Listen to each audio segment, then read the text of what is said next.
Rav, j'ai juste une question. Avec plaisir.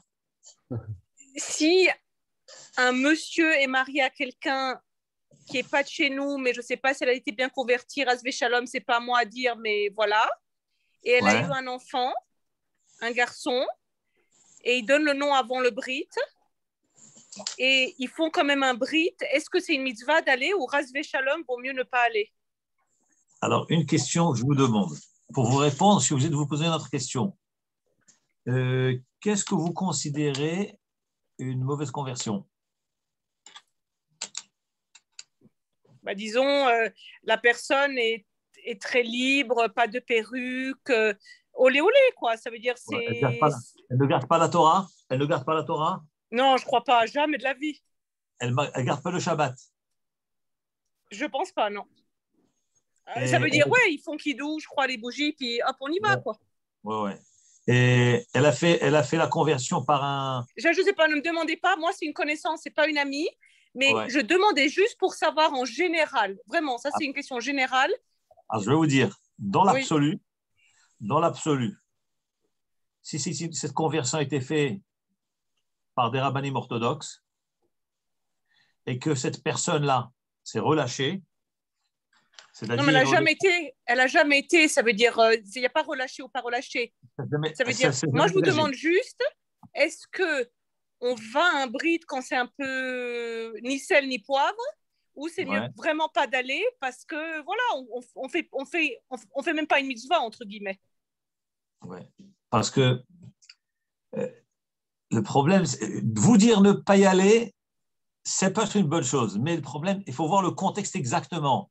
Parce Je que comprends. selon la Torah, je vais vous dire pourquoi. Parce que selon l'absolu de la Torah, cette personne, il se peut qu'elle est vraiment juive selon la Torah. C'est une juive qui est détournée de la Torah. Voilà le problème. Une conversion qui a été faite en bonne et due forme et que la Non, personne ne garde pas. mais ça je sais pas. Ça je veux pas faire de shonara. Ouais. Le gars, ici, 0,005. Je sais pas. Rasvé shalom. oui. C'est voilà. Si vous pouvez éviter d'y aller, évitez d'y aller. C'est ça. Voilà. C'est mieux. Voilà, c'est ce que je C'est mieux pensais. Ouais, c'est ça. d'éviter. C'est mieux d'éviter. C'est mieux d'éviter. Maintenant, encore une fois, il faut savoir que dans la halakha, dans la loi rabbinique, si une conversion a été faite par des rabbinim conformes et que la personne n'a pas gardé après, n'a pas suivi, elle est juive à part entière. Et après 120 ans, Incroyable. et après 120 ans dans le ciel, elle ne pourra pas dire, vous savez, mais non, mais moi, je ne me suis pas engagé au judaïsme. On dit non, pas du tout. On va vous considérer comme juive, vous devrez payer comme une juive. Incroyable. Et vous savez quoi, le Talmud, dans le traité de Shabbat, la Gemara de Shabbat dit que Kashim Gerim Israël Kesapachat, que la conversion, les convertis sont difficiles pour le peuple juif, Kesapachat comme une plaie. Dans quel sens?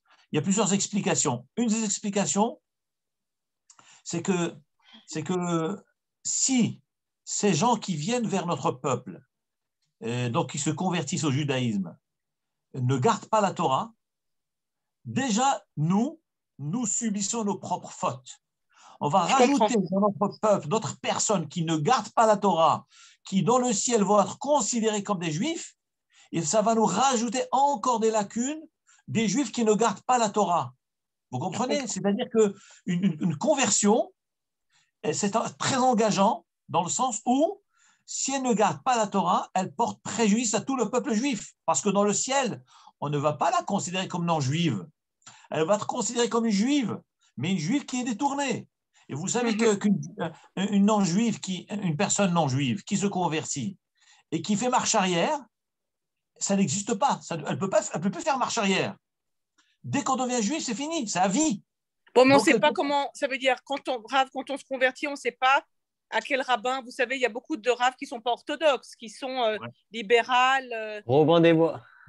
Vous voyez, voilà, Robin des Bois. Ah, c'est très joli, Baruch, j'aime Si c'est beaucoup. des libéraux, Ah, si c'est des j'aime bien. libéraux, ça n'a pas de valeur. Ça n'a pas de valeur. Ça n'a Ça n'a pas pas de de valeur. valeur.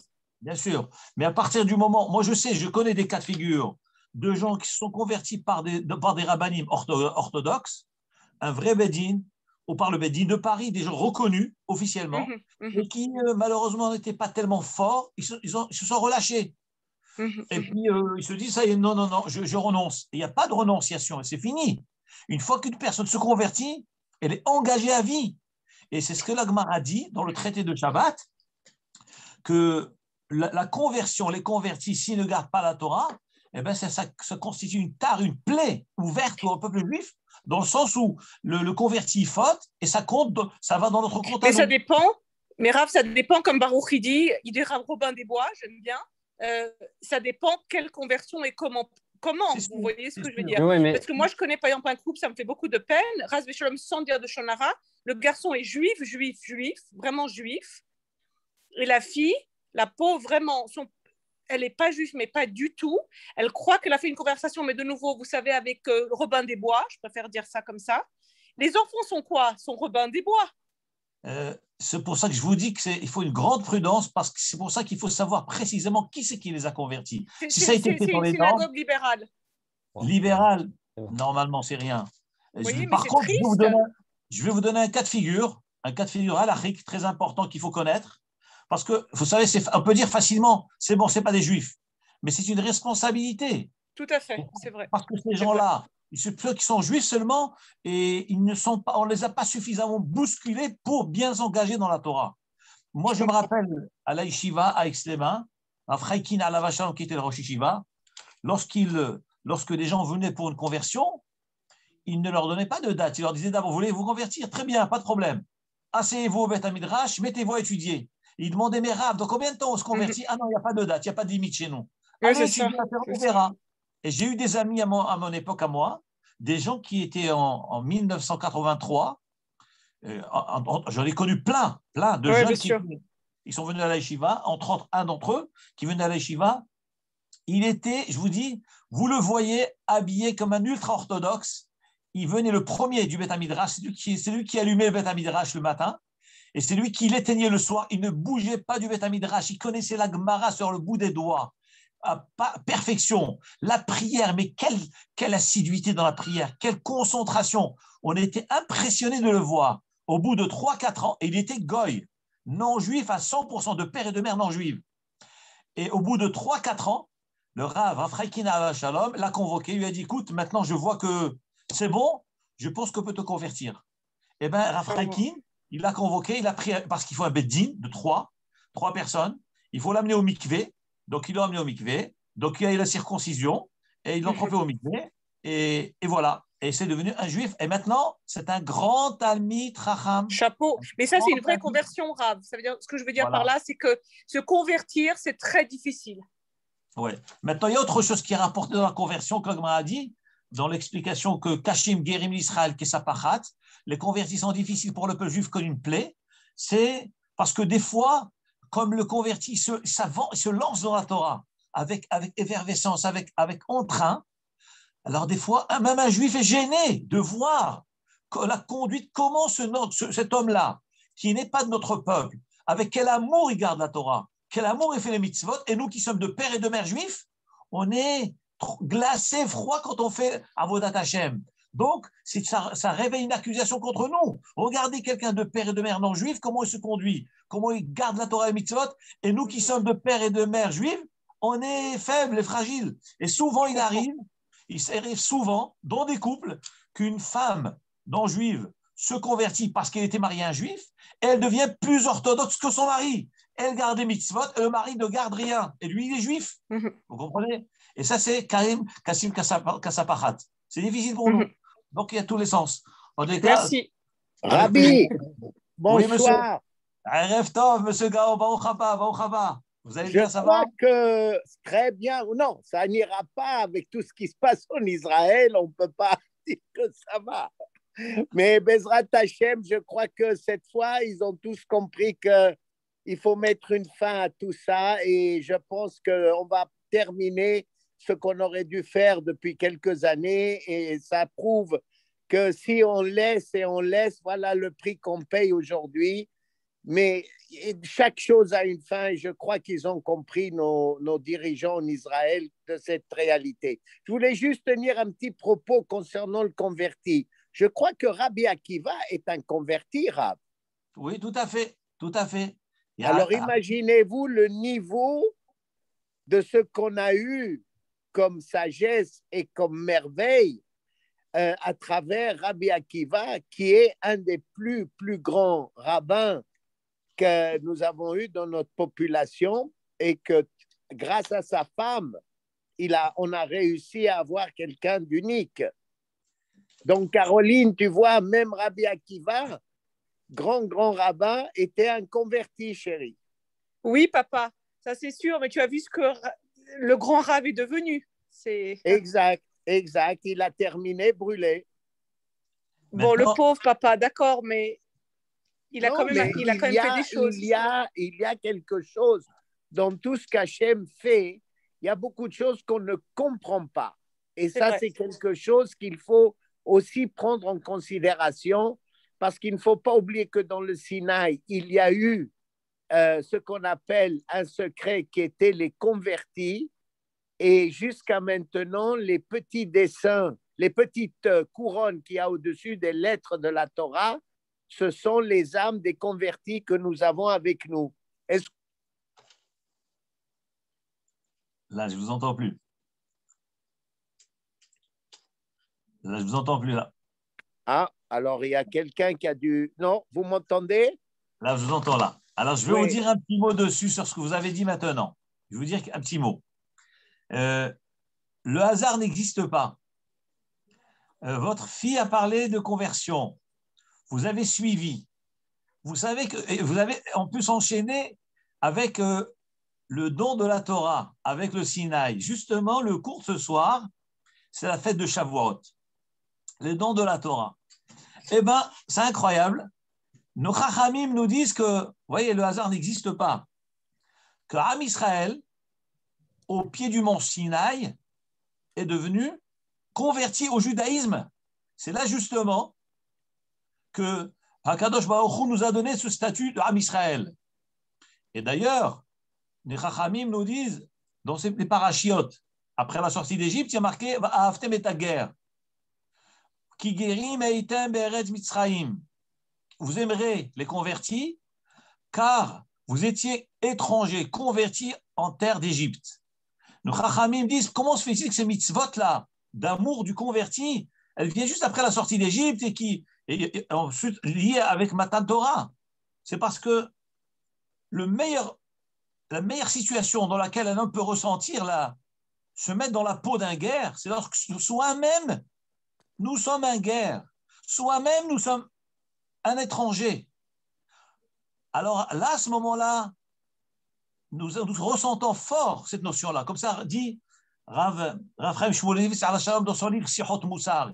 Il dit que lorsqu'on en a quelqu'un une mitzvah, à un moment où il est plongé dedans, il vient de sortir, de sentir qu'il sort maintenant de ce qu'on appelle guérim, étranger, converti et rentré dans le judaïsme, là il ressent ce que ça veut dire le respect et l'amour d'un guerre. C'est pour ça qu'à plusieurs reprises la Torah nous dit Va'aftem et Tager, Va'aftem et Tager qui guérit, parce que vous aussi, vous étiez des convertis, des étrangers en terre d'Égypte. Et la conversion, elle s'est faite quand? Au moment de Matan Torah. Lorsque nous avons reçu la Torah, à ce moment-là, nous sommes devenus Am Israël. Tarat Kansfe Ashrina. Et d'ailleurs, le Chachamim nous raconte, il est rapporté dans le Tameh Aminagim, il rapporte au nom du Rabbeinu Elimelech, non Elimelech. Il dit que lui, il se souvient, c'est impressionnant ce qu'il dit, il se souvient du mont Sinaï. Donc, lui, ce Rav a vécu il y a peut-être 200 ans. Il dit que son âme se souvient du don de la Torah au pied du mont Sinaï. Il dit même se souvenir de ses voisins, de ceux qui étaient à côté de lui au pied du mont Sinaï. Il dit, je me rappelle des gens qui étaient à côté du mont, au pied du mont Sinaï. Et c'est pour vous dire que toutes les Neshamot étaient au pied du mont Sinaï. Tout l'Am Israël a dit, Naaseh venishma. Et nos Chachamim nous disent quelle est la place des convertis dans cela. Et bien nos Chachamim nous disent qu'un bon guerre qui s'appelle Ger Tzedek, un vrai converti, et bien cet homme-là, c'est qu'en réalité, sa Neshama à la base, elle était au peuple au pied du mont Sinaï. Elle a aussi dit Naase venishma. J'accepte la Torah, j'accomplis la Torah. Ces Neshamot ont été au pied du mont Sinaï. Et pour des raisons seul Hachem connaît, ces Neshamot sont revenus en Gilgoul dans le corps d'un non-juif. Et ce non-juif, sur cette terre, sous cette forme de non-juif, va donc sentir une force qui le pousse vers le judaïsme. Il va se battre, s'il est vraiment sincère et honnête, il va se battre pour rejoindre le peuple juif et devenir juif. Et ça sera sa réparation. Voilà l'origine des guérim. Donc en réalité, les guérim, les convertis, en réalité à la base, c'était des juifs. Et ils étaient au pied du mont Sinaï. Leurs neshamot font partie des 600 000 âmes juives du peuple juif qui ont dit Na'aseh venishma. Et pour ces raisons que Hachem connaît, il les a ramenés dans un corps de goy. Et d'ailleurs, le Kaf HaChaim Alav Shalom, qui est un livre de halacha, de loi, nous dit dans la halachot relative aux bénédictions du matin. Le matin, nous faisons les brachot ha-shachar, les brachot du matin. On dit Pokeh Ivrim, qui ouvre les yeux, Malbish Aromim, qui habille les gens qui n'ont pas d'habits, etc. Zokef Kifoufim, qui redresse les gens courbés. Donc, c'est des remerciements que nous faisons à Hachem. Et ensuite, dans ces brachot-là, les Chachamim ont institué 3 brachot qui s'appellent, première, Shelo Hassani Goy, Shelo Hassani Aved, Shelo Hassani Isha. C'est intéressant de parler de cela, c'est aussi lié à Matan Torah. Shelo Hassani Goy. On me dit Hachem, merci à Hachem qui ne m'a pas fait Goy, non juif. Deuxième bracha, on bénit Hachem, Shelo Hassani Aved, qui ne m'a pas fait esclave. Et troisième bracha, qui ne m'a pas fait femme. Il faut comprendre, qu'est-ce que ça veut dire? Qu'est-ce qu'il y a de mal? Est-ce que c'est péjoratif lorsqu'on dit femme, pas femme? Est-ce que c'est péjoratif? Alors écoutez, une explication extraordinaire qui est rapportée dans les halachot du Kaf HaChaim. Le Kaf HaChaim, il dit, une des explications, c'est que dans la signification simple, c'est que Baruch Hashem, un homme est juif, il a de quoi être fier. Après, esclave, merci Hachem, je ne suis pas esclave. Et lorsqu'on dit une femme, parce qu'une femme, elle est dispensée des mitzvot vu la contrainte qu'elle a à s'occuper des enfants. Et donc, HaKadosh Baruch Hu lui a donné des mitzvot à elle, mais elle n'a pas les 613 mitzvot de la Torah. Elle les fait à travers son mari. Donc, plus on a de mitzvot, plus il y a de contraintes, plus c'est un srout. Mais attention, c'est une contrainte. Donc, on dit merci à Hachem de m'avoir donné ce mérite des Tarek mitzvot. Chose que la femme n'est pas obligée. Elle n'est pas soumise aux 613 mitzvot. Ça, c'est un sens simple. Dit le Kaf HaChaim, solo le Mekoubalim.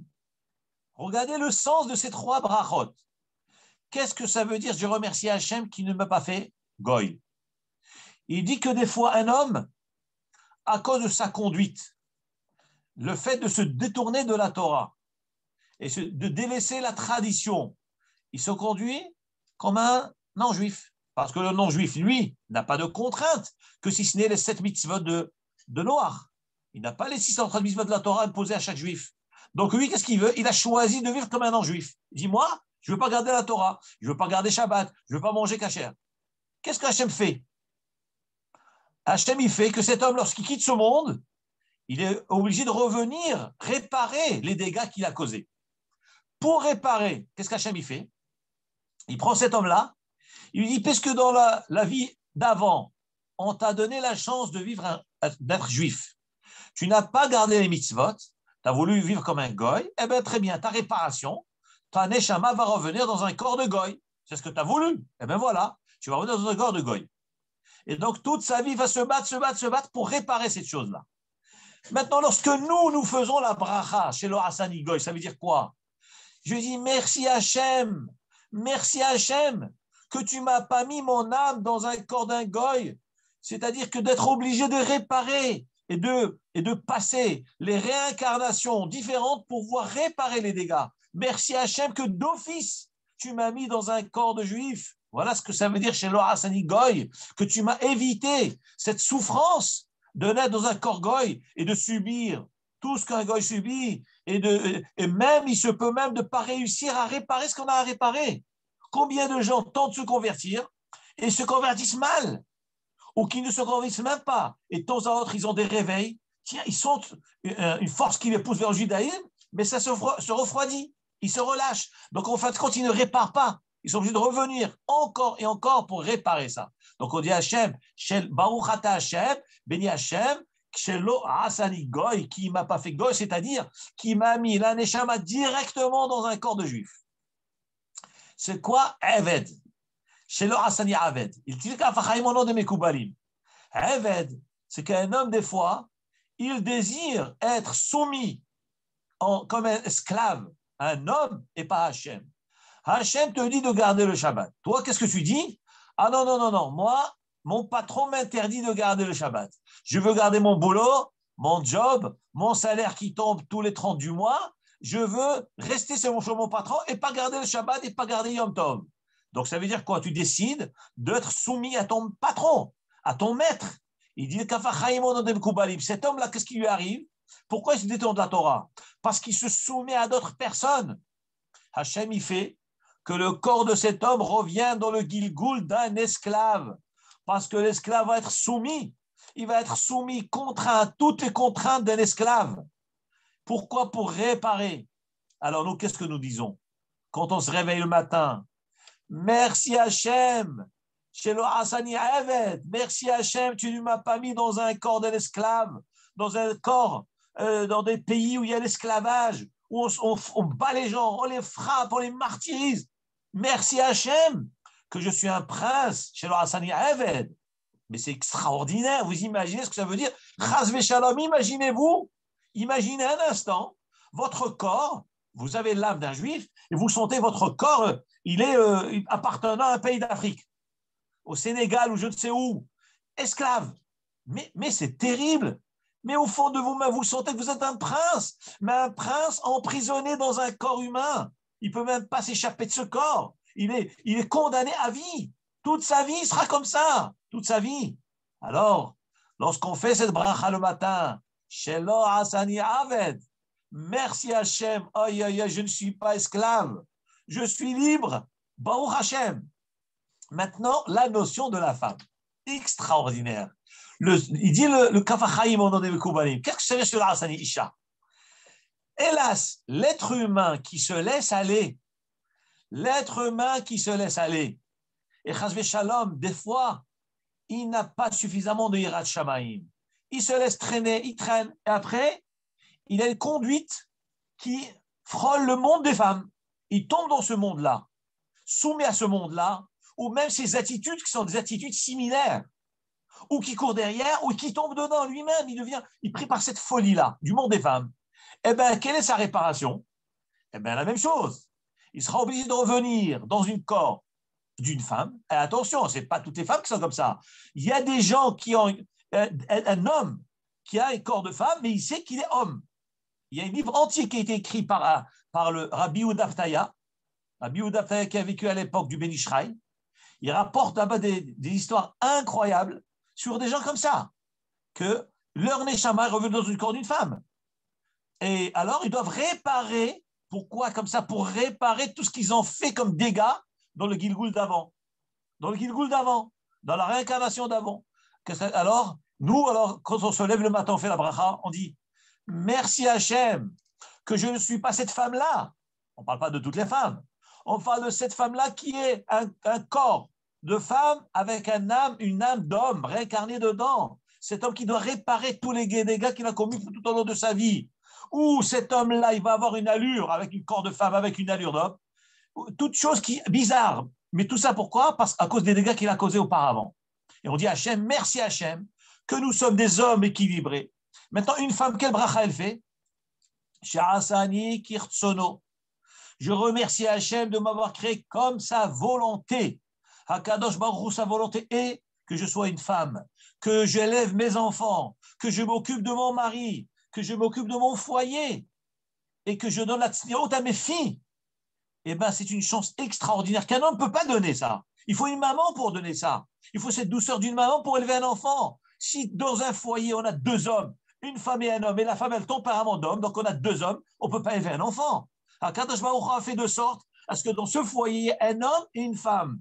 La rigueur d'un homme et la douceur d'une femme. Bien qu'une femme peut être rigoureuse, bien qu'un homme peut être doux, mais l'image par excellence de l'homme, c'est la rigueur.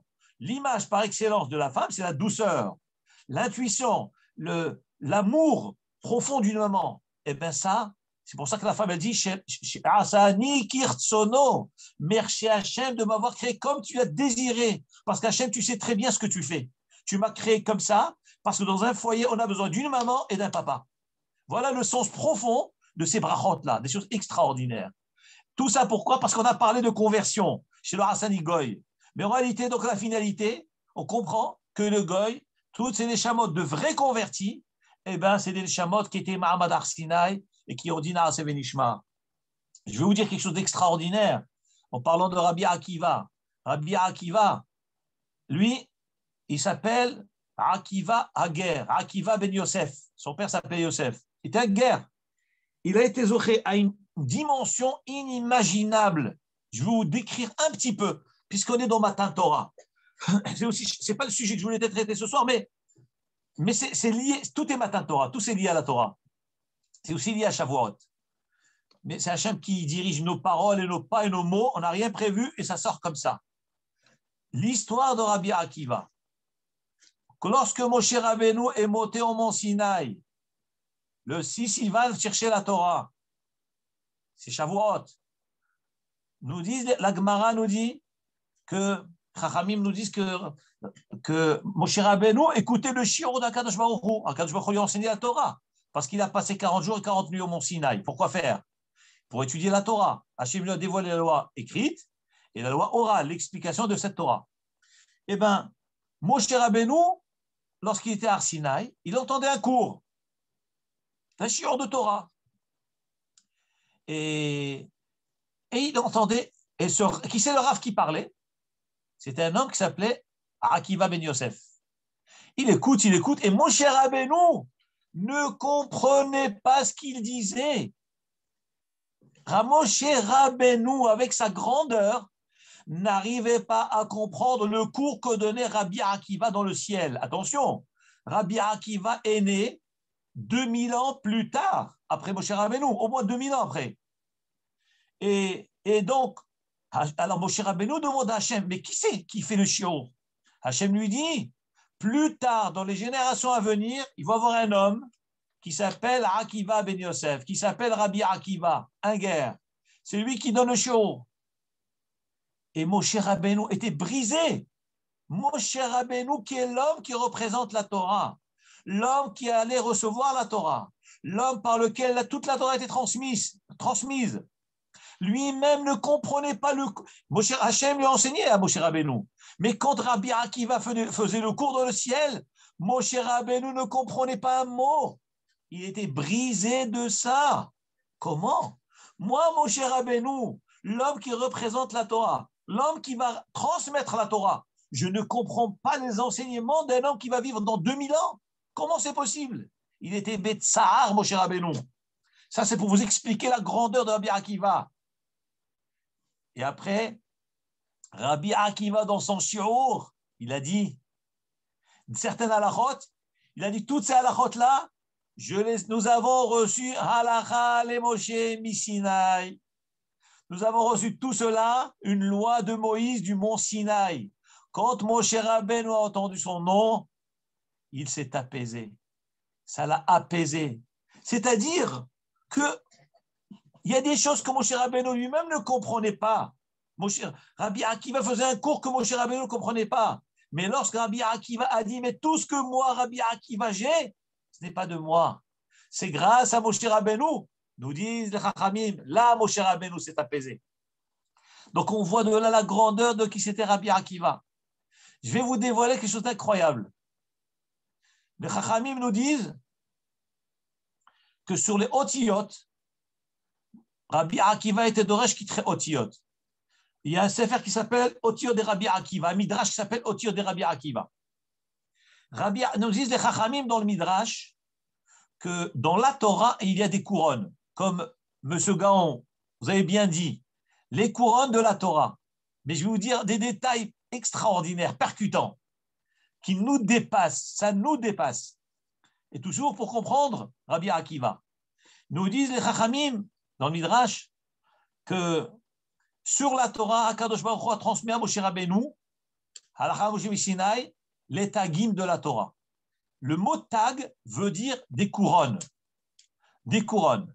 Alors, je vais vous dire sur quelle lettre il y a des couronnes.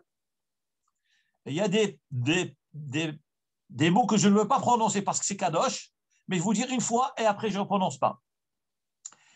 Les premières, on a une série de lettres où il y a 3 couronnes dans le dernier pied. Alors, c'est lesquelles? C'est Sha'atnez, Getz, Gimel, Tzadé. Toutes ces lettres-là, je m'explique. Sha'atnez, Shin, 3 pieds. Aïn, 2 pieds, toujours le dernier pied. D'accord? Donc le Shin, c'est 3 pieds, 3 têtes. Donc sur la dernière tête, après il y a Aïn, deuxième tête. Sha'at, après Sha'at, le tête aussi il y a un pied sur le côté gauche. Zaïn aussi, il y a une tête. Donc Sha'atnez, Gimel, Tzadé, la lettre Gimel aussi, et le Tzadé aussi. Alors, toutes ces lettres-là, donc Tzadé Sophite, même Tzadé du milieu, toutes ces lettres nécessitent 3 tagim, 3 petits traits sur le dernier pied. Donc, Sha'atnez, Gimel, Tzadé. On met ce qu'on appelle 3 tagim. Maintenant, il y a d'autres lettres où il y a un seul tag, une seule. Qu'est-ce que c'est un tag? C'est un trait avec une petite pointe dessus. On appelle ça une couronne. C'est des couronnes. Une couronne de 3. Maintenant, il y a d'autres lettres qui a une seule couronne, un trait, pas 3 traits. C'est Bedek Chaya. Les lettres Bedek Chaya, le Bet, on met une couronne d'un trait. Dalet, une couronne d'un trait. Kouf, c'est Bedek, Kouf aussi une couronne d'un trait. Et Chaya, la même chose. Chet, Yud, He, aussi une couronne d'un trait. Donc, il y a des lettres où il y a 3 traits, il y a des lettres une couronne d'un trait. Nous dit le Midrash, écoutez, ça c'est incroyable. Dit le Midrash que Rabbi Akiva, Doresh qui traite Torah. Qu'est-ce que ça veut dire que Rabbi Akiva il faisait des drachot avec les couronnes de la Torah? Chaque lettre où il y avait une couronne, devinez combien de lois il tirait de cette couronne? 365 lois de chaque couronne qu'il y a dans la Torah. Imaginez-vous, dans la Torah, il y a 600 000 lettres. 600 000 lettres. Pas sur toutes les lettres, il y a des couronnes. Il y a sur Sha'atnez Getz, Yimel Tzadé, et il y a Bedek Chaya. Imaginez le nombre de lettres sur 600 000 où il y a des couronnes. Et sur chaque couronne, Rabbi Akiva déduisait, et avec sa chokhma, sa pureté d'âme, sa neshama sainte, il arrivait à tirer 365 halachot correspondant 365 jours de l'année solaire. Mais c'est terrible. Mais c'est terrible. Vous imaginez ce que ça veut dire? Vous prenez que Shema Israël. Shema, la première lettre du Shema. Shin, Shema, il y avait 365 halachot que Rabbi Akiva enseignait de ça. Mais on est perdu. On est perdu dans l'immensité de la Torah, dans l'infini de la Torah. Et qui c'est qui connaissait tout ça? Qui c'est le spécialiste? Rabbi Akiva. D'où il a reçu ça? De Moshe Rabbeinu. Et pourtant, Moshe Rabbeinu lui-même ne comprenait pas les cours de Rabbi Akiva. C'est-à-dire que Moshe Rabbeinu a reçu la Torah, mais il y a des passages que Akadosh Baruch Hu a donné la part de Rabbi Akiva. Il y a des choses que Rabbi Shimon Bar Yochai va révéler. Mais tout, c'est Moshe Rabbeinu qui nous l'a amené. Tout à travers Moshe Rabbeinu. Je vous ajoute encore un petit détail sur Rabbi Akiva, puisqu'on y est déjà. La force d'un vrai converti. Qu'est-ce que c'est un vrai converti? Mais c'est terrible, Rabbi Akiva. Rabbi Akiva, c'est celui qui a remis la Torah au monde. Pourquoi c'est lui? Parce que n'oublions pas le cours de la dernière fois. On avait parlé des 24 000 élèves de Rabbi Akiva qui sont décédés. Et on a dit, l'Akbar Omer, pourquoi c'est une fête? Parce que c'est ce jour-là que Rabbi Akiva, il a vu que le monde était désert de Torah. L'Akbar dans Yebam, on ne m'appelle pas Yebamot. Là-bas, l'Akbar a dit ça bête. Et Rabbi Akiva a vu que le monde était désert de Torah. Il a été chez Chachamim, chez Badarom, qui était au sud, et il a pris 5 Talmidim. Et de ces 5 Talmidim, la Torah a pu être propagée dans le monde. Donc, ça veut dire, en d'autres termes, la Torah que nous avons de nos jours, c'est grâce à qui? à Rabbi Akiva, à travers Rabbi Shimon Bar Yochai qui était son élève, et Rabbi Meir, et Rabbi Houda, et Rabbi aussi. Donc on voit de là, regardez la force d'un converti. Mais toute la Torah que nous avons maintenant, c'est grâce à qui? À Rabbi Akiva. Maintenant, je vais pousser encore plus fort, mais ce que je vais vous dire est terrible. Est terrible. Monsieur Gaon, vous avez parlé que Rabbi Akiva a été brûlé. Vous dites le pauvre. Vous allez voir ce que c'est la grandeur de Rabbi Akiva, quelque chose d'extraordinaire. Qu'est-ce que ça veut dire mourir al Kiddush Hashem? À l'époque du deuxième temple, l'empereur romain a décrété, grec il me semble, il a décrété ce qu'on appelle Asara Hogei Malchut. Il a appelé les Chachamim et il leur a demandé de traduire la Torah, etc., etc.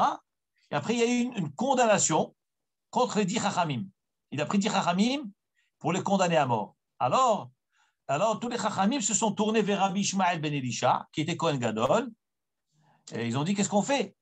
Alors, ils ont dit à l'empereur, laissez-nous 3 jours de réflexion. Laissez-nous 3 jours de réflexion. Mais en réalité, la discussion a démarré, nous disent les Chachamim, c'est que l'empereur a demandé aux Chachamim, il y a marqué dans votre Torah, il leur a demandé quel est le din, d'après le judaïsme, un juif qui vend un autre juif. Quel est le din? Quelle est sa condamnation?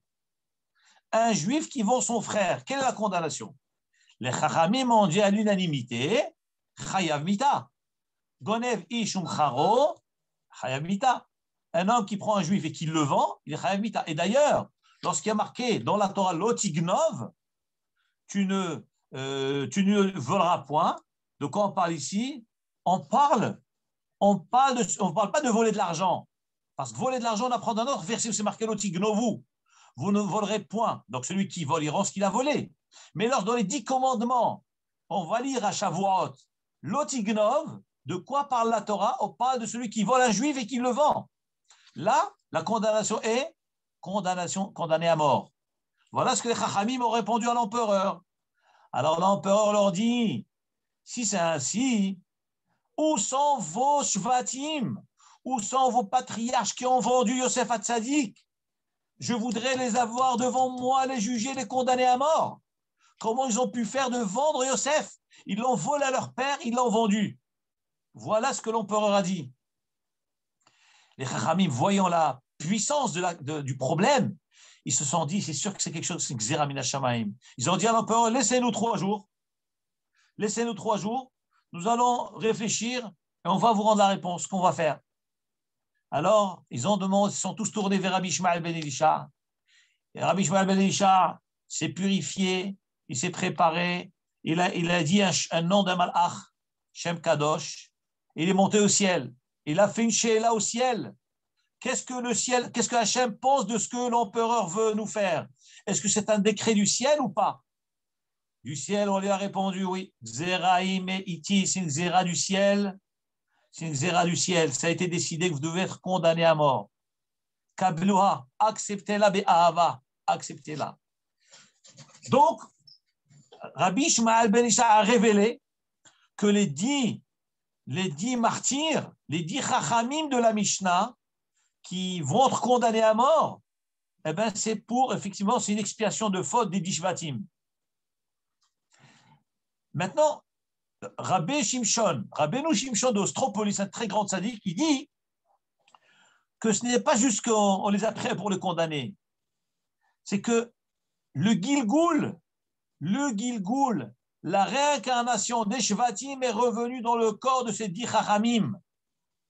Et pour pouvoir réparer l'erreur qui a été commise par les shvatim, par les frères, eh ben, leur neshama est revenu dans le corps de ces tzadikim-là, qui étaient les grands de la génération, de l'époque de la Mishnah, et par leur condamnation qu'ils allaient subir, c'est comme ça qu'on allait pardonner la faute des shvatim. Une question se pose, Rabotai. Mais ça, j'ai entendu dans un Frankfurter, Shlita, dans un de ses cours aussi, il rapporte ça. Mais les frères, ils n'étaient pas 10, ils n'étaient que 9. Pourquoi 9? Binyamin était avec le père. Donc on enlève 1. Il reste quoi? Il reste 11. Le 11e, c'est Yosef qui a été vendu. Il reste 10. Réhouven n'était pas avec eux. Donc il reste 9. Mais il n'y avait que 9. Il n'y avait que 9. Pourquoi maintenant on va condamner 10 Chachamim? Il y a 9 Shvatim qui ont participé à la vente de Yosef. Maintenant, pour réparer, pourquoi on prend 10? La réponse, écoutez ça. Monsieur Gaon, vous êtes avec moi? C'est quelque chose de très fort ce que je vais vous dire maintenant, mais c'est incroyable. 100%, je suis avec vous, devant vous, et je regarde votre visage. Donc, il n'y a aucun problème. Extraordinaire. Donc, ils étaient 9 frères. Si ces 9 frères ont fauté, pourquoi condamner 10? Voilà la question. Réponse. Les 9 frères, nous dit le Midrash, ont associé Akadosh Baruch Hu avec eux. Ils ont associé la Shrina, le maître du monde, avec eux, comme un bedin de 10. Bekerev Elokim Ishpot. Il faut 10 personnes. 10 personnes, minyan, pour un impact fort. Et pourquoi 10? Pour mettre un harem d'interdire à qui que ce soit de révéler. C'est pour ça que même Hachem ne pouvait pas révéler à Yaakov Avinu que Yosef était encore vivant, parce que le Bedin des frères ont inclus Hachem parmi eux et Kaviachol, ils ont soumis Hachem qui est le maître du monde. Ils lui ont fait promettre de ne pas parler. C'est quelque chose de terrible qui nous dépasse. C'est ça la force des Chachamim. Ils étaient des grands Dayanim, les frères. Ils avaient une raison pourquoi faire cela. Ce n'était pas par hasard. Mais ne croyez-vous pas aussi, c'est le plus haut degré avant d'atteindre Dieu, le 9e degré? Je m'excuse, je vais un peu trop loin peut-être. Retiens ce que vous dites. Comme j'ai une démarche dans ma tête, donc si on attend, on parlera de 9e et 10e. Je retiens ce que vous dites. C'est intéressant, je retiens. Je poursuis pour ne pas perdre le fil. Donc, 9 ont fauté, 9 frères. On a dit, mais pourquoi on condamne 10 Chachamim? Réponse, parce qu'Hachem était parmi eux. Ah, donc, ça veut dire que là, on prend 10 pour réparer la faute de 10. Quoi? La faute de 10? Comment peut-on dire qu'il y a une erreur au niveau de Hachem? Ça veut dire, nous voyons qu'Akadosh Baruch Hu a voulu une réparation kaviachol, même pour lui, chose qui nous dépasse, ça nous dépasse. Comment Hachem est le maître du monde? L'erreur n'existe pas chez Hachem. Eh bien, au niveau humain, Akadosh Baruch Hu a voulu qu'il y ait une réparation. D'ailleurs, hier c'était Rosh Chodesh. Akadosh Baruch Hu nous dit amenez le sacrifice de Khatat, Sa'ir, le Rosh Chodesh, et pour me faire pardonner la faute que j'ai réduit la lune. Nous voyons la notion de pardon même au niveau de Hachem. C'est une notion qui nous dépasse totalement. Mais nous voyons ce fait qu'Akadosh Baruch Hu lui-même demande des réparations pour lui-même, Kaviachol. Je referme la parenthèse. Et là donc, nous avons 10 contre 10. Le 9 frères, Shvatim, frère de Yosef, plus Hachem, ça fait 10. Et parallèle à cela, la réparation va se faire avec 10 autres Chachamim. Je vous demande, quel est le Chacham qui va représenter la réparation de Hachem? Qui c'est cet homme à la hauteur de Hachem? Vous savez qui c'est? Rabbi Akiva. Mazak ou Baruch, que Dieu vous bénisse. C'est Rabbi Akiva. Mais c'est incroyable ça. Comment? Rabbi Akiva qui était goy, Rabbi Akiva converti, Rabbi Akiva ignorant, il prend la place de Hachem, il répare le niveau de Hachem, mais c'est bouleversant. J'avance encore plus profond que ça. Vous allez comprendre un mécanisme extraordinaire. Dans le Talmud, dans le traité de Choulin, la Gemara nous rapporte un enseignement d'un rave qui s'appelle Shimon HaAmsuni. Certains disent Shimon HaTemani. Alors, Shimon HaAmsuni a tiré un enseignement de tous les mots « et » qui figurent dans la Torah. Chaque fois que c'est marqué dans la Torah « et », alors il a tiré un enseignement. Je m'explique. Qu'est-ce que c'est le mot « et » ? Il est marqué dans la Torah « Ve'ahavta kabed et avicha ve'et imecha ». Je ne sais pas en français, en grammaire, comment on appelle le terme et. Est-ce que c'est un pronom? Je ne sais pas exactement comment on le définit le mot et. Parce qu'en français, il n'y a pas. Cette tournure n'existe pas en français. Kabed et avicha. Respecte ton père. En hébreu, on peut dire kabed avicha. Respecte ton père. Pourquoi le mot et? Donc, c'est une tournure, c'est une expression qui figure dans la Torah, le mot et. Alors nous dit Shimon HaRamsoni, puisque ces deux lettres, Aleph et Tav, elles, apparemment, on peut s'en passer. Pourquoi la Torah, à chaque fois, dit et? Kabed et avicha, ve et imecha. La Torah peut dire kabed avicha, ve imecha, tout simplement.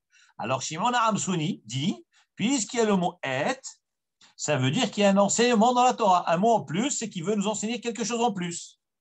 Alors, qu'est-ce qu'il a fait? Il a pris toute la Torah entière, depuis Bereshit jusqu'à l'école d'Israël, et il a cherché tous les versets. Chaque fois que c'est marqué et, il a cherché, creusé, et il a trouvé un enseignement. Premier, deuxième, troisième, toute la Torah entière, il a tiré des enseignements.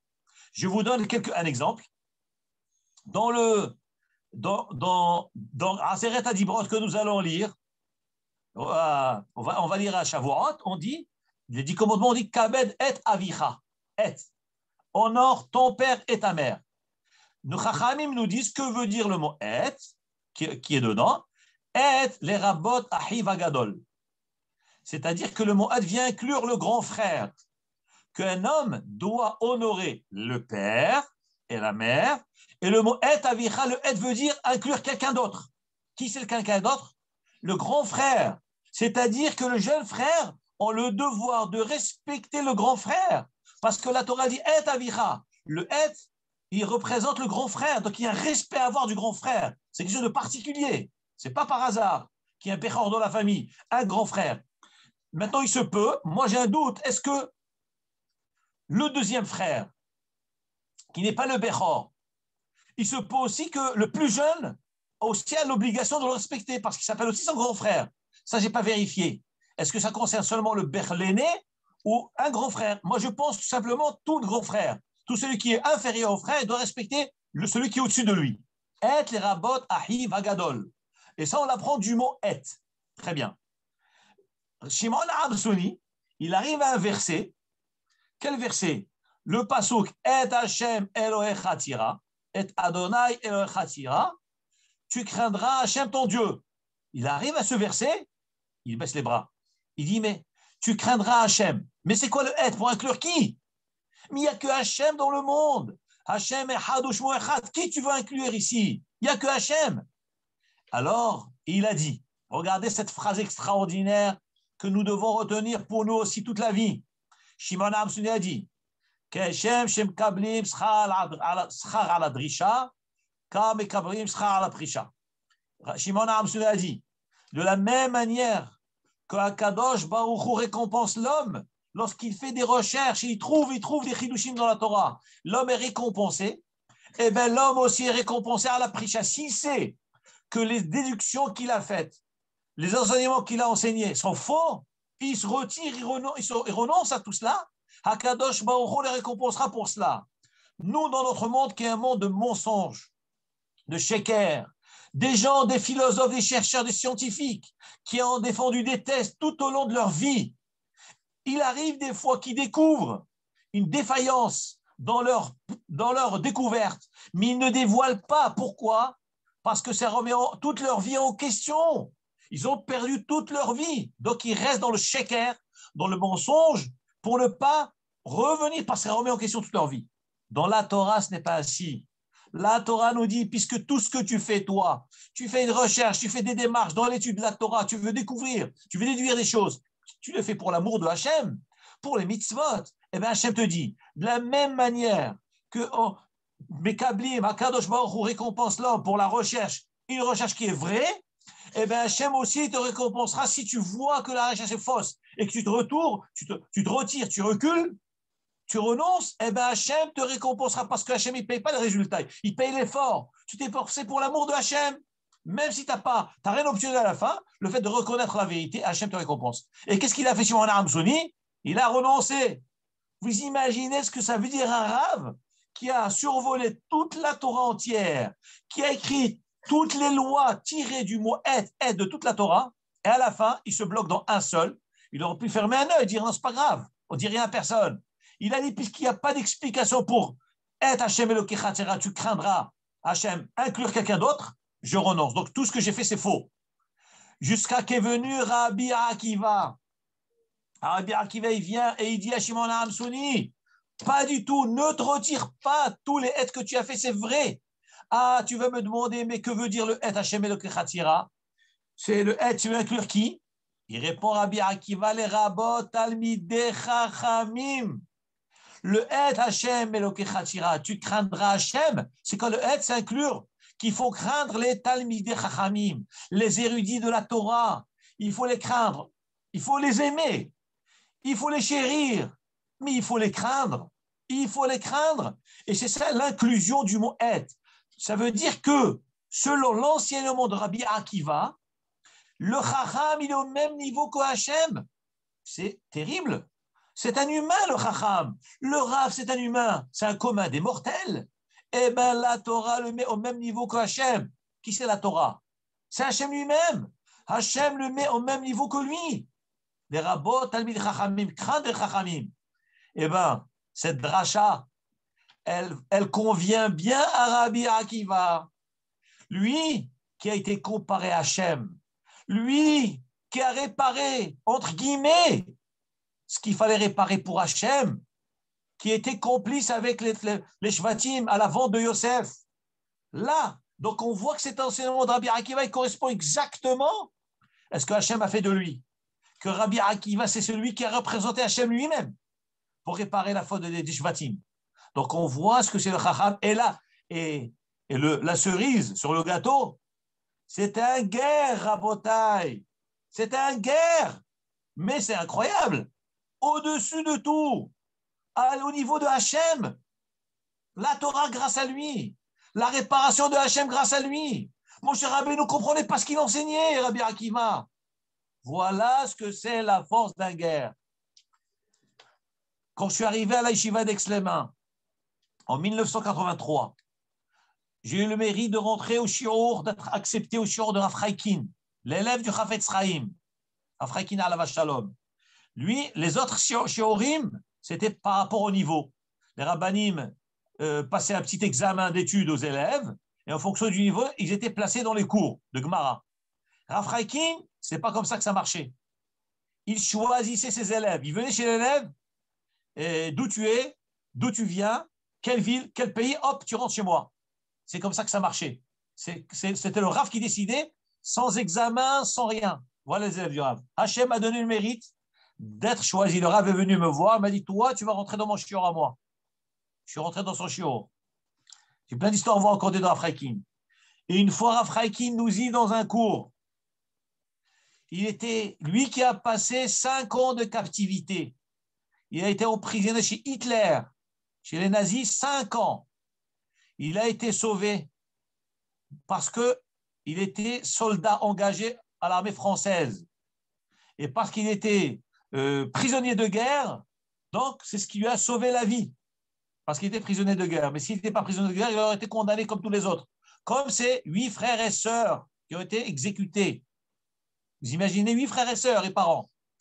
Et c'était le seul rescapé de la famille, Rav Chaikin. Il avait 22 ans, seul rescapé. Et après tout cela, il arrive à Aix-les-Bains et il ouvre une yeshiva. Et toutes les yeshivot de France, en Eretz Israël, aux États-Unis, partout dans le monde, c'est tous ses élèves. Les Rashi Yeshivot, les Rabbanim, c'est tous ses élèves. Un homme qui ne s'est pas découragé, qui n'a pas baissé les bras.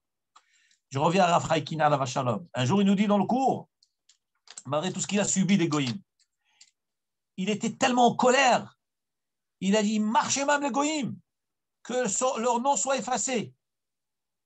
En quelques secondes, il se ressaisit. Il a dit, non, je retire ce que j'ai dit.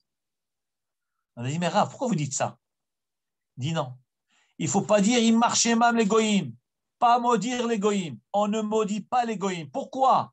Rav Chaikin nous a dit, parce que ces goïms peuvent se convertir et on peut avoir des Rabbi Akiva. On peut avoir Rabbi Meir Baalanes qui était aussi fils de converti. On peut avoir Onkilos qui a écrit le commentaire sur toute la Torah. On ne peut pas dire Imar Shemam, lui qui a passé les camps, lui qui a passé la souffrance des nazis. On ne dit pas Imar Shemam sur les goïms. Et plusieurs fois, à plusieurs reprises, ça échappait, dit Imar Shemam. Il se ressaisissait. Je retire ce que j'ai dit. Je ne dis pas Imar Shemam sur les goïms. Un jour, Rav Chaiki nous a raconté, je peux vous raconter plein d'histoires, plein. Mais bon, Rav Chaiki nous a raconté une histoire de la Gemara. Suite à ce qu'il a dit justement, qu'il ne faut pas dire Imar Shemam au goïm. Laisse, Hachem va s'occuper d'eux. Ceux qui nous font du mal, Hachem s'occupe d'eux. Laissez-les entre les mains du maître du monde. Rav Chaiki nous raconte qu'un jour, la Gemara, au nom de la Gemara, après j'ai retrouvé cette histoire dans la Gemara, qu'il y avait un Rav qui s'appelait Rabbi Elazar ben Shamoua. Rabbi Elazar ben Shamoua. La Gemara raconte qu'il y avait un bateau, Goy, romain, qui a fait naufrage. Il a coulé. Donc tous les passagers ont coulé avec. Il est resté un seul rescapé. Donc en pleine mer, le rescapé s'est accroché à une planche du bateau et il a flotté jusqu'à arriver à la côte israélienne. Eretz Hakol, Eretz Israël. Il a été donc rejeté sur la plage. Et après plusieurs jours qu'il a flotté dans l'eau, cet homme-là, ce Romain, il se relève, il était tout dénudé, sans habit, grelottant de froid, dans un sale état. Et les gens qui passaient devant, ils rigolaient de lui, ils riaient de lui. Ah, un goy, riait de lui. Jusqu'à ce qu'un Rav passe qui s'appelait Rabbi Elazar ben Shamoua. Il passe à côté, il va vers lui, il prend le goy, il prend le Rav, on enlève son habit de Rav, de Chacham. Il enveloppe le goy qui grelottait de froid, il l'amène à la maison, il rentre chez lui, nourri, logé. Pendant plusieurs jours, le goy a vécu dans la maison de Rabbi Elazar ben Shamoua. Écoutez cette histoire incroyable. Il l'a nourri, logé, au chaud. Une fois que le goy a repris ses forces, il lui a dit, maintenant tu peux repartir toi si tu veux. Le goy est reparti. Quelques années plus tard, ce non-juif est devenu empereur à Rome. Il est devenu empereur. Et la chose qu'il a gardée dans son esprit, la haine du juif. La haine du juif. Il a dit, moi, je vengerai cette honte, cette humiliation qu'ils m'ont fait. En devenant empereur, il a pris son armée et le voilà se diriger vers Jérusalem.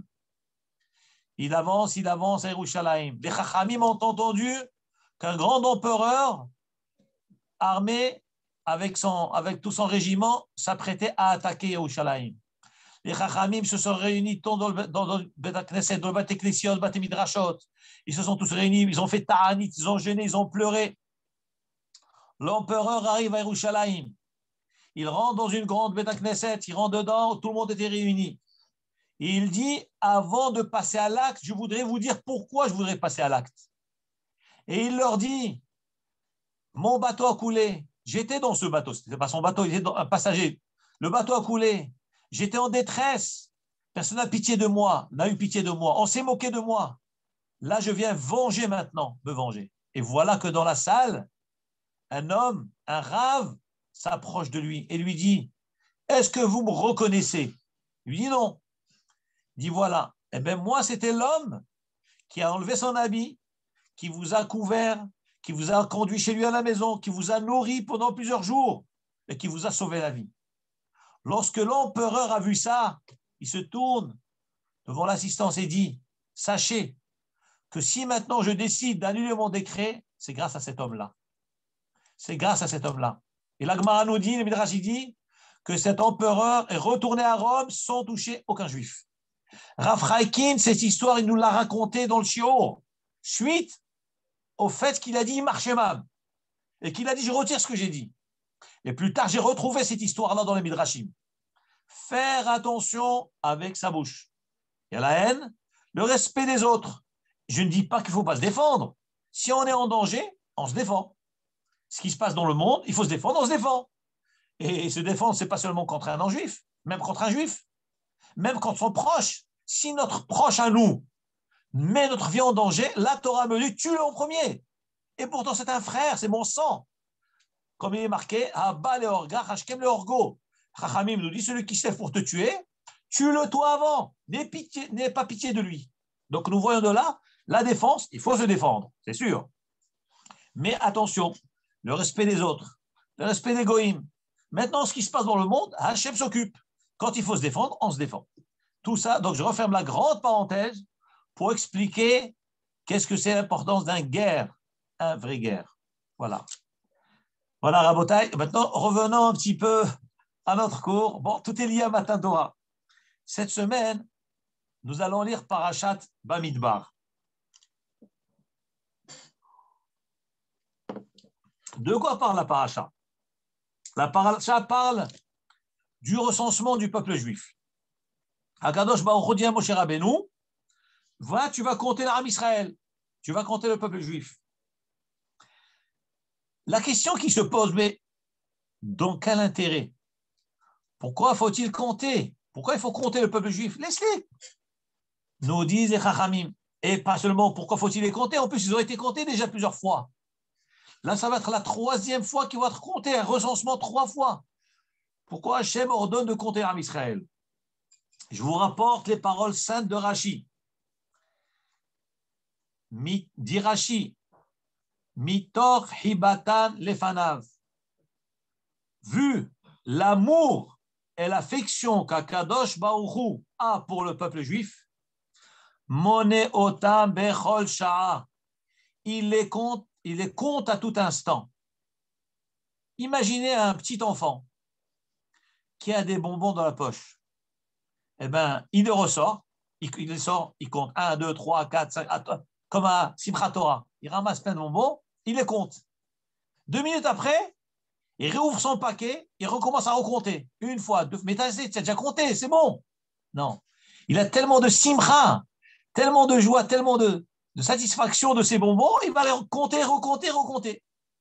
Est-ce que nous, ça ne nous arrive pas, quand Baruch Hashem, on a une liasse de billets, de compter? On tous la paie à la fin du mois, tu comptes. Tu les ranges, 1, 2 jours après, 2 ou 3 jours après, on les ressort. Mais ça va, non, on les recompte. On a un plaisir de les compter. On a un chavivout. C'est mérité. Eh bien, nous disent les chachamim, les havdil. Dit Rashi, mitor hibata, tellement qu'Akadosh Baruch Hu aime Am Israël, moné otan bechol sha'a. Il les compte et recompte et recompte. Nous voyons, lorsque les Israël sont sortis de Mitzraïm, il les a comptés. Akadosh Baruch Hu les a comptés à la sortie d'Égypte. Deuxième fois, lorsqu'il y a l'histoire du Hegel, le veau d'or, après le veau d'or, il les a comptés.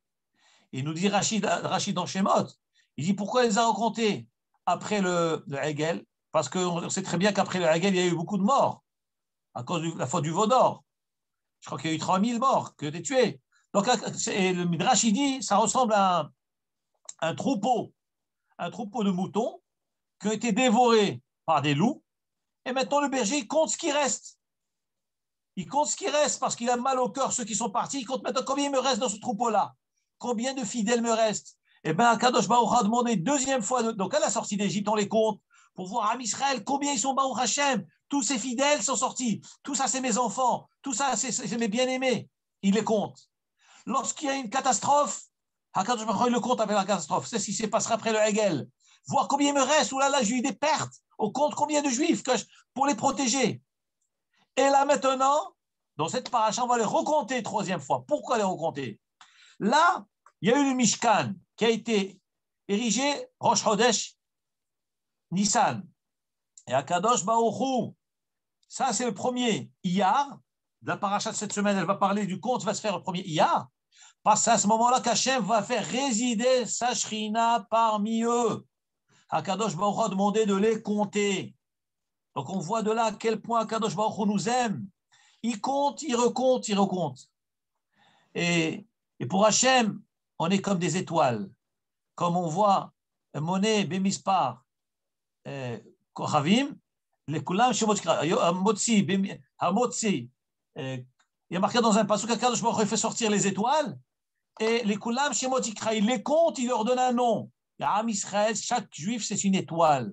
Akadosh Baruch Hu, il aime chacun, chaque Ben Israël. C'est pour ça qu'il y a marqué cette mitzvah-là de compter et recompter. Ça, c'est la première chose qui est marquée au début de la paracha. Dans le pasuk, la Torah continue et dit Vaber Hashem el Moshe, Hashem a parlé à Moshe, Bemidbar Sinai dans le désert. Regardez tellement les détails, les précisions du pasuk. Hashem a parlé à Moshe. Où? Bemidbar Sinai. Dans le désert de Sinaï. Be'ohel Moed. Dans la tente d'assignation. Be'echad la-chodesh. Premier du mois. Hashenit, du deuxième mois qui est Iyar. Bashana Hashenit. Deuxième année. L'Etzeta Mer Etzraim et la sortie d'Égypte. Pourquoi tellement de détails? Nous dit le Midrash. On aurait pu dire Hashem dit à Moshe, compte les bénis d'Israël. Pourquoi tu as besoin de rentrer dans le détail qu'Hachem il parle dans le bar de Sinaï, dans le Ohel Moed? Regardez ce que les Chachamim nous enseignent. Lorsque les bénis d'Israël étaient en Égypte, avant de les faire sortir, Akadosh Baruch Hu s'adresse à Moshe. Il s'adresse à Moshe à travers le buisson ardent. Ça, c'est public. Il s'adresse à lui. C'est dans l'extérieur. Ensuite, Akadosh Baruch Hu, il s'adresse à lui en Mitzrayim. Ensuite, Akadosh Baruch Hu s'adresse à Moshe Rabbeinu sur le mont Sinaï. Mais une fois que le Mishkan a été construit, Akadosh Baruch Hu ne s'adresse plus à l'extérieur, qu'à l'intérieur. Pourquoi? Akadosh Baruch Hu dit à Moshe Rabbeinu, puisque maintenant nous avons le Ohel Moed, la tente d'assignation, Yafa Yatzniut, la pudeur est une chose très importante. Comme il est écrit dans le verset, Hatzne alechet im Elohecha, marche avec pudeur devant Hachem. C'est pour cette raison-là que la Torah nous dit qu'Akadosh Baruch Hu a décidé de lui parler que dans l'Ohel Moed. Nous voyons de là l'importance de la discrétion. Quand, s'il n'y avait pas d'Ohel Moed, Hachem pouvait parler partout. Maintenant qu'il y a Oel Moed, Hachem lui dit non, je préfère te parler à l'intérieur. Une des grandes qualités de Am Israël, Hatznea lechet im Elohecha. Hachem veut que tu marches et que tu te conduises avec pudeur, avec discrétion. Lorsqu'on parle de pudeur, ce n'est pas seulement au niveau vestimentaire. Le manque de pudeur vestimentaire, c'est-à-dire quand on n'est pas pudique, on s'extériorise, on attire l'attention de l'entourage. Donc c'est un manque de discrétion. Donc il y a la pudeur vestimentaire. Il y a la pudeur au niveau de la conduite, de la façon d'agir, de la façon de parler. Pas d'arrogance, il faut être doux, agréable, gentil, discret. Parler calmement, doucement, les yeux baissés. Nous voyons dans la Torah à quel point la Torah tient à la tzniut. Et Akadosh Baruch Hu aime la tzniut. Akadosh Baruch Hu aime la discrétion. Plus un homme crie, plus ça montre que sa valeur n'est pas trop élevée, trop élevée. Plus un homme est discret, plus ça montre que cet homme-là est de grande valeur. La discrétion, nous l'apprenons de Hachem Itbarach, de Akadosh Baruch Hu lui-même, on apprend ça. Hachem est le maître du monde, il est partout. Et qu'est-ce qu'il décide? Je veux m'enfermer dans ce petit lieu qui s'appelle Ohel Moed pour discuter avec Moshe Rabbeinu. Et regardez les mots que dit le Midrash. Amar Akadosh Baruch Hu, Akadosh Baruch Hu dit, Yafa hi hatzniut. La discrétion est une chose extraordinaire, belle et bonne. Comme il est écrit, Hatznea lechet im Elohecha.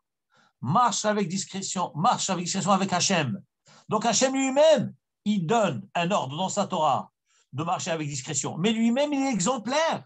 Hachem lui-même est exemplaire. Il dit non, moi aussi, je vais être discret. Je veux te parler, toi, Moshe Rabbeinu, à l'intérieur. Donc, très important, la discrétion. Et là, tzlacha, il arrive comme ça. Et on évite le aïn hara, on évite tout ce qu'il y a autour, on évite un tas de choses. Tout, la discrétion. Et c'est ce qu'il dit le pasuk, Be Ohel Moed, dans Ohel Moed. Il y a aussi un point important qui est rapporté dans la paracha de cette semaine. Hachem a parlé à Moshe Rabbeinu Bemidbar Sinaï, dans le Midbar, le désert du Sinaï. La Gemara nous dit pourquoi ici on parle de Midbar? Pourquoi tellement de détails? Le Midbar, le désert. Il dit le Midrash Tanchuma, c'est pour nous enseigner Kol mi she'eno oseh atzmo hefker kemidbar eno yachol leknot haTorah. La Torah nous dit Bemidbar Sinaï, c'est pour nous dire qu'un homme doit se considérer comme un midbar. Un homme doit se comparer au désert. Le désert, c'est un lieu qui est abandonné, où les gens piétinent dessus. Et tout le monde fait ce qu'il veut. L'être humain doit baisser la tête, doit être discret, doit être efker pour la Torah. Attention, je ne parle pas quand il faut se défendre, on se défend. Lorsqu'on est en danger, on se défend. Mais pour Avodat Hashem, pour atteindre les grandeurs de la Torah, un homme doit faire atzmo hefker, c'est-à-dire inexistant, comme un désert où tout le monde peut marcher, eh bien on est inexistant, on ne sent pas notre présence. Et par ce fait-là, un homme est zoché à la Torah. Midbar Sinaï, pourquoi cette montagne s'appelle Sinaï? Et avec ça, donc, je vais vous donner la parole après cela.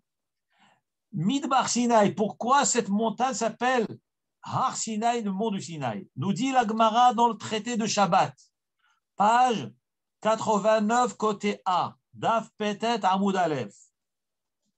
Lama Nikra Shemo Sinaï.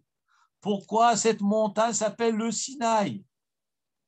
Dit la Gemara, les Fishiarda Sinal Umot Haolam Alav. Car sur cette montagne est descendue la haine des nations contre le peuple juif. Il y a de la haine dans le monde, autour de nous. Les événements, sans entrer dans les détails, il y a de la haine. Ça brûle, ça bouillonne, tout. On est prêt à mourir pourvu qu'un juif soit touché. On est prêt à tout. D'où vient cette haine? Nous dit le Midrash, c'est la paracha de cette semaine, c'est incroyable. La paracha que nous allons lire demain, après Shabbat. Midbar Sinaï. Pourquoi s'appelle Midbar Sinaï?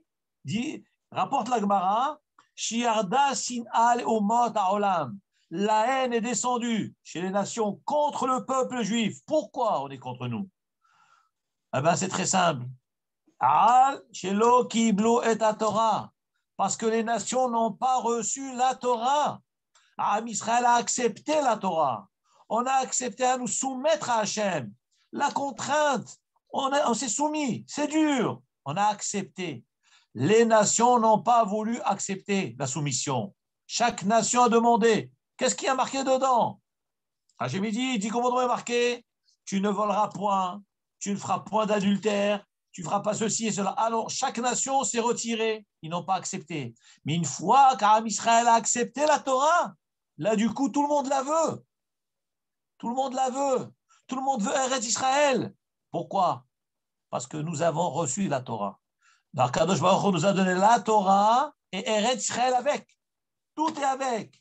Le contrat de vente de la terre d'Israël, c'est la Torah elle-même. C'est ça le contrat d'achat. Nous avons acquis la terre grâce au don de la Torah, grâce à la promesse d'Abraham au Avot HaKadoshim. Donc toute cette terre, nous l'avons grâce à la Torah. Donc la haine, elle est à cause de la Torah. Et c'est ça. Où est-ce qu'elle a démarré cette haine? Au mont Sinaï. C'est pour ça que ça s'appelle Sinaï, qui veut dire la haine, la montagne de la haine. Quand Kadosh Baruch Hu nous aide, quand Kadosh Baruch Hu nous protège, quand Hachem amène la paix dans le monde, et la tranquillité dans le monde, et que tout le monde vive tranquillement, mais que nous puissions rester en terre sainte, avec Jérusalem, Binyan Bet Hamikdash, et que toutes les nations pourront reconnaître la grandeur de Am Israël, et qu'ils puissent aussi venir prier devant le mur, comme il est dit dans le Midrash, dans le Passouk de Tanakh, car ma maison, mon foyer, qui est Jérusalem, qui est le temple, qui est l'esplanade du temple, Beti Bet Tefila, c'est un lieu de prière. Ikare, il est nommé Lechol Ha'amim par les nations, pour les nations. Donc l'esplanade, c'est pour toute l'humanité. Mais évidemment, la suprématie, c'est Am Israël. C'est le temple de Jérusalem, le troisième temple de Bet Hamikdash, avec les korbanot, les chagim, et toutes les nations, tous ceux qui veulent servir, on acceptera les sacrifices, et Hachem acceptera le sacrifice, parce qu'Hachem aime toute l'humanité. Que Hachem amène le shalom dans le monde, Be'ezrat Hachem. Si vous avez des questions, avec grand plaisir, je vous écoute. Rabbi, bonsoir. Merci. Encore moi. Merci Rav, en tout cas, merci beaucoup. Avec plaisir, madame, avec plaisir, avec plaisir. Rabbi, Oui. une question. Vous savez pourquoi, c'est une idée que j'ai, pourquoi Hachem veut qu'on nous compte? Parce que si ma mémoire est correcte, avec le peuple juif, il y a eu d'autres peuples qui sont sortis. Et on calcule à peu près 6 millions. Et je pense qu'on nous compte parce qu'on est en train de compter les âmes juives. C'est-à-dire, quand vous regardez la quantité, il y a toujours, dans les 3 fois qu'on a compté, presque les mêmes chiffres. Donc, Hachem compte les âmes juives, non pas les autres peuples qui nous ont suivis. Est-ce que cette vision peut être interprétée comme possible? Il faut d'abord savoir une chose, c'est vrai ce que vous dites. Et je vais rajouter un élément sur ce que vous dites, c'est que le Zohar HaKadosh dit, comment peut-on imaginer que le peuple juif a fait le veau d'or? Comment c'est possible? Dit le Zohar HaKadosh, Am Israël n'a pas fait le veau d'or. C'est le Erev Rav, c'est les Égyptiens qui sont venus avec eux. Eux ont fait le veau d'or, eux ont poussé pour le veau d'or. Donc il y a une sélection qui s'est faite. Par le fait qu'il y ait eu ce veau d'or, il y a une sélection qui s'est faite. Donc toute la génération du désert, mais n'oublions pas aussi que les gens du désert aussi, à cause de la faute des Meragélim, sont aussi morts dans le désert. Donc il y a eu encore une fois une sélection. Et ceux qui sont rentrés en Eretz Israël, c'est la nouvelle génération, après les 40 ans du désert. C'est-à-dire que tous ceux qui étaient âgés de 20 ans au moment dans le désert, là, ils sont tous morts dans le désert. Donc, si vous voulez, aucun du désert n'a pu rentrer en Eretz Israël à cause de l'histoire des Meragélim. Et c'est seulement leurs enfants qui, eux, ont le mérite de rentrer en Eretz Israël. Donc, je crois qu'il y a eu quand même 3 qui sont rentrés en Eretz Israël qui n'ont pas, et ainsi toutes les femmes aussi, je m'excuse, ouais, mais les femmes ont pu rentrer en Eretz Israël, tandis que les hommes, non. Oui, ceux qui n'ont pas parlé de mal d'Eretz Israël sont rentrés, effectivement, tout à fait. En tout cas, nous voyons qu'il y a une sélection qui s'est faite, une sélection qui s'est faite. Maintenant, dans Alpi Kabbalah, il faut savoir que le Harizal dit que Am Israël est composé de 600 000 Neshamot, qui correspondent aux 600 000 lettres de la Torah. Donc, il y a effectivement un arbre qu'on appelle le Etz HaChaim. Lui, c'est 600 000. Il a la Elion, 600 000 Neshamot. Voilà, ça, c'est les Neshamot d'origine du Am Israël. Et nous sommes tous liés à ces Neshamot-là et à cet arbre-là. Donc, c'est ce chiffre-là qui est toujours constant. Voilà la notion. Merci. Avec plaisir. Hachem nous donne la paix si on veut bien trouver une solution, et j'espère de tout cœur qu'en recevant la Torah la semaine prochaine, que nous soyons tous toujours unis, et je crois que ce qui se passe aujourd'hui en Israël va nous unir encore plus et va nous faire comprendre que la division est notre destruction, tandis que notre union est notre victoire. Hachem vous bénisse et un très bon Shabbat Shalom, Rav. Amen, amen, amen. Hazak ou Baruch, amen, Hazak ou Baruch. S'il y a d'autres questions, avec plaisir. Hazak ou Baruch. En tout cas, passez un bon Shabbat, une bonne santé, et passer un bon Shavuot, Kabbalat Torah, se réjouir avec la Torah, et que très bientôt nous puissions assister à la venue de Mashiach, reconstruction de Jérusalem, du Beth Amikdash, et Adonai Yevarech et Amo Bashalom. Kadosh Baruch Hu bénisse Bashalom. Et merci beaucoup pour votre présence. Que des bonnes choses. Shabbat Shalom et à très bientôt. Chag Sameach. À bientôt. Au revoir. À bientôt. Au revoir.